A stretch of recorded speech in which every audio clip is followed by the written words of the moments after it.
Anda boleh bangga ditepuk tangan di PBB, tapi bagi kami tidak. Kami tidak bangga sama sekali. Persoalan di dunia pendidikan saat ini masih sangat banyak. Ya, kalau kita mau paparan satu-satu, makan waktu sampai malam, Pak Menteri. Contoh saja hari ini, kita dipaparkan lagi dengan laporan-laporan ada penyesuaian program, penyesuaian anggaran. Seakan-akan kementerian ini tidak punya prinsip. Pada saat kami melakukan rapat panja, konsinyering, semua program sudah Anda paparkan dengan data-data, dengan dana-dana, dengan biaya-biaya. Tapi kenapa sekarang berubah lagi? Kegiatan-kegiatannya dirubah-rubah dengan anggaran yang berbeda-beda, dengan alasan. Bahkan kalau tadi saya hitung, Pak Menteri itu di pendidikan tinggi, coba dihitung baik-baik. Itu ada selisih lagi, saya tidak tahu apa saya yang salah hitung, Pak, tapi saya sudah berulang kali hitung. Ada selisih sekitar 7 miliar. Apa 7 triliun ini? Memang saya akui, mungkin menteri kita ini terlalu pintar. Tetapi kita juga tidak bisa dibodoh-bodohi amat, Pak. Karena kalau kami bodoh, pasti kami tidak mungkin dipilih rakyat. Itu sudah pasti. Karena kami itu berbicara dengan data yang ada. Program ada, anggaran ada, dirasakan oleh rakyat atau tidak.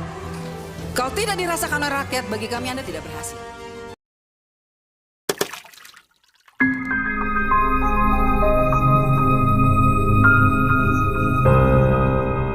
Baik, terima kasih pimpinan yang saya hormati, teman-teman Komisi 10, Pak Menteri beserta jajarannya. Terima kasih untuk waktu dan kesempatannya. Pada prinsipnya sebetulnya Pak Menteri, kami pun ingin memberikan tepuk tangan. Bukan hanya orang PBB, kalau orang luar negeri saja bisa memberi tepuk tangan, kenapa kita tidak? Tetapi memang kenyataannya kami tidak bisa memberikan tepuk tangan itu untuk saat ini. Ya, karena memang kenyataannya yang terjadi di Indonesia itu sangat berbeda dengan apa yang Pak Menteri paparkan di PBB sana. Orang luar negeri mungkin tepuk tangan karena mereka merasa hebat ya. Tapi tidak bagi kami, khususnya anggota DPR RI. Apalagi kami yang turun ke bawah, kami lihat air mata rakyat hari ini masih ada, Pak. Anda boleh bangga ditepuk tangan di PBB, tapi bagi kami tidak. Kami tidak bangga sama sekali. Karena apa? Masih banyak contoh persoalan di dunia pendidikan saat ini masih sangat banyak. Ya, kalau kita mau paparan satu-satu, makan waktu sampai malam, Pak Menteri.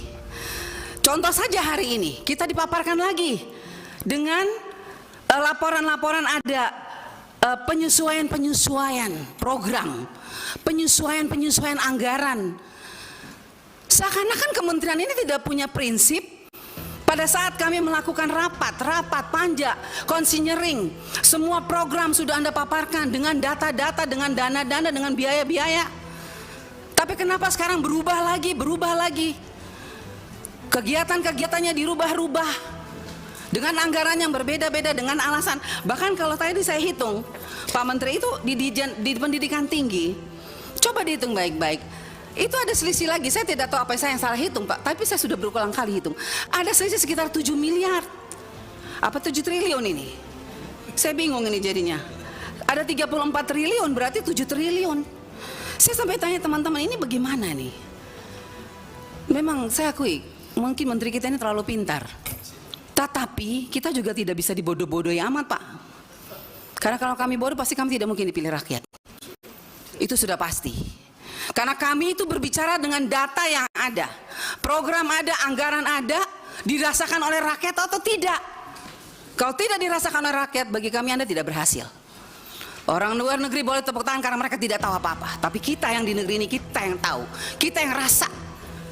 Banyak sekali persoalan. Tadi sudah diangkat oleh beberapa teman saya mengenai persoalan P3K. Sampai hari ini, Pak, masih banyak guru-guru yang menangis. Kapan kami terima gaji? Kami makan apa ini? Kami sudah lulus, passing grade sudah lulus segala macam. Tapi mana gaji kami? Mana? Kami sudah tidak bekerja lagi. Anak kami mau makan apa? Dengar itu dong, Pak Menteri. Itu yang harus Anda pikirkan kalau Anda mau ditepuk tangan oleh seluruh rakyat Indonesia. Ya, kemudian kami dengar di PBB Anda dengan bangganya ada 400 tim bayangan. Pertanyaan saya, tim bayangan yang Anda katakan dengan bangganya di sana itu, apa dampak positifnya, apa energi positifnya untuk Indonesia? Kenapa masih banyak persoalan di daerah 3T? Kenapa? Terus 400 orang tim bayangan itu apa kebanggaannya? Coba Anda jelaskan. Apa yang mereka lakukan sampai kita tuh harus bangga dengan Anda seperti itu, Pak Menteri? Ya, kemudian saya juga hari ini mau mengatakan kepada Pak Menteri, saya sudah bosan bicara seperti ini. Karena apa? Saya pernah memberikan pertanyaan-pertanyaan dan saya minta data realisasi anggaran APBN 2021-2022. Seperti yang dikatakan Pak Ferry tadi, mana Ibu Inspektorat Jenderal? Mana laporannya untuk kami? Janjinya mau tertulis, mana? Pak, sebentar lagi kami semua ini akan mengadakan reses. Dan kami itu reses bukan jalan-jalan, Pak Menteri. Kami jalan-jalan ke daerah pemilihan kami. Dan apa yang kami bawa? Ketika kami bangga, oh kami sudah ketok sekian triliun 2021, 2022. Tahu nggak rakyat bilang apa? Mana? Jadi saya minta dengan tegas hari ini Pak Menteri, tolong data realisasi APBN yang kita pernah minta itu diberikan. Semua program kerja, termasuk dana transfer ke daerah, saya rasa itu tidak perlu ditutup juga oleh kami anggota Dewan. Karena setelah kami setujui baru dana transfer itu ditransfer. Terus kenapa kami tidak diberi datanya? Supaya kami juga bisa lihat pemerintah daerah kami itu menggunakan APBN itu dengan bertanggung jawab atau tidak. Itu yang kedua. Dana-dana pendidikan, dana BOS, BOP, PAUD. Banyak anak-anak PAUD yang ketika saya turun di bawah, orang guru-gurunya ibu kami tuh nggak dapat apa-apa, Bu Anita, kami hanya capek. Lah, kok di laporannya sekian banyak dananya ya? Jadi saya minta Pak tolong diberikan penjelasan. Ini tidak usah secara langsung tapi catatan sesuai dengan angka-angka supaya kami juga turun ke bawah pakai angka. Kita pakai angka aja sekarang ya. Kemudian itu tunjangan khusus guru di daerah terpencil Pak, masih banyak yang teriak nggak dapat 3-6 bulan. Ini kita mau marah atau kita mau kasihan, kita jadi bingung karena kami itu selalu gimana ya, ketika kami datang kami hanya melihat air mata guru-guru, kami juga jadi menangis jadinya. Ya, dan sakit hati kami ketika Anda dengan bangganya di PBB mengatakan ada 400 tim bayangan. Kalau 400 tim bayangan itu hanya mengacaukan anggarannya PBB, APBN ya, ngapain Anda bangga dengan itu Pak Menteri? Yang berikut, tunjangan profesi guru tolong diperhatikan Pak Menteri. Daratan Sumba, Daratan Timur masih banyak persoalan. Ya, terus PIP, kembali lagi, KIP, pertanyaan saya. Tahu nggak Pak Menteri, kira-kira berapa lagi anak miskin yang belum dapat PIP? Ya tahu nggak Pak Menteri? Kira-kira berapa banyak lagi anak mahasiswa miskin yang belum dapat KIP? Pak Menteri tahu nggak? Jangan Anda bangga tapi Anda tidak tahu data real di bawah. Anggaran banyak, siapa yang sudah dapat, siapa yang belum dapat. Kenyataannya masih banyak masyarakat miskin, anaknya tidak bisa dapat PIP.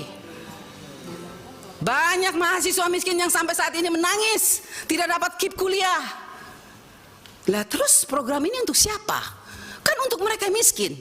Seharusnya setambah tahun semakin banyak program yang diberikan, harusnya anak-anak yang miskin semakin banyak dong yang menjadi mahasiswa, yang menjadi sarjana. Ini masih banyak kok yang tidak bisa jadi sarjana karena tidak bisa merasakan KIP kuliah ini dengan segala macam aturan.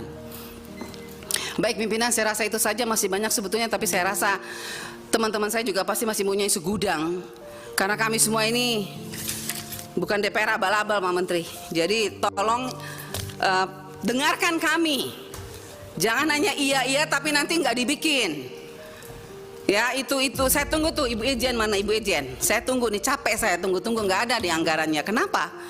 Tidak dibuka kepada kami itu data-data. Siap, makasih pimpinan.